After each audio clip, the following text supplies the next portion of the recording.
sudah merasa hijrah yang dia lakukan adalah sebagai hijrah percontohan, menjadikan dirinya sebagai figur untuk orang. Artinya kalau dia tawadhu, dia tidak akan berani menjadikan dirinya sebagai public figur. Cukuplah Rasulullah sallallahu alaihi wasallam, cukuplah para sahabat, para tabi'in, dan ulama Islam yang telah meninggal di atas iqamah sebagai bahan dia di dalam menyampaikan materi pentingnya hijrah, pentingnya taubat. Cukup itu sebagai bahan. Tidak perlu kita menjadikan pengalaman pribadi kita sebagai contoh untuk manusia. Andai kata kita jujur demi Allah, dosa yang kita lakukan jauh lebih banyak daripada ketaatan. Hanya saja kata sebagian ulama salaf, dengan hikmahnya Allah dan kasih sayangnya kepada kita, Allah tidak menciptakan bau untuk dosa. Andai kata Allah menciptakan bau untuk dosa itu, maka tidak akan ada orang yang mampu duduk di samping kita. Andai kata dia jadikan ini dia dulu, ini dulu dia, ini dulu, sekarang udah tobat, kalian kapal. Ini apa namanya? Kan membongkar aib dia.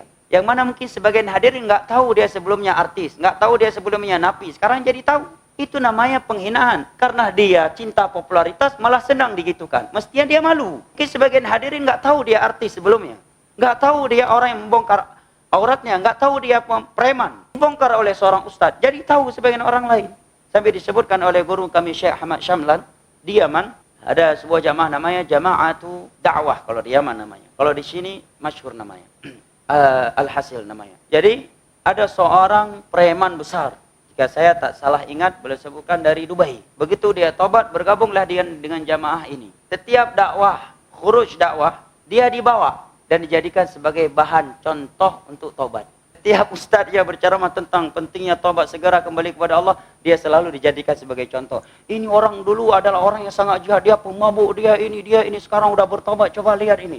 Maka dengan berjalan waktu dia bilang, dulu sebelum saya tobat dan belum bergabung dengan jamaah ini, dosa-dosa saya masih ditutup oleh Allah. Nggak ada yang mengetahui kecuali hanya beberapa orang. Tapi setelah saya tobat gabung sama jamaah ini, justru mereka membongkar maksiat yang saya lakukan. Nggak benar nih jamaah. Dia pun keluar dari jamaah itu. Syuf ya jamaah. Sebagai orang lebay, dia nggak malu diketahui maksiat dia yang lalu. Mesti akan malu. Dipromosikan. La haula wala quwwata illa billah. Dan rata-rata orang yang seperti akhirnya jadi korban. Hilang keistiqomahannya.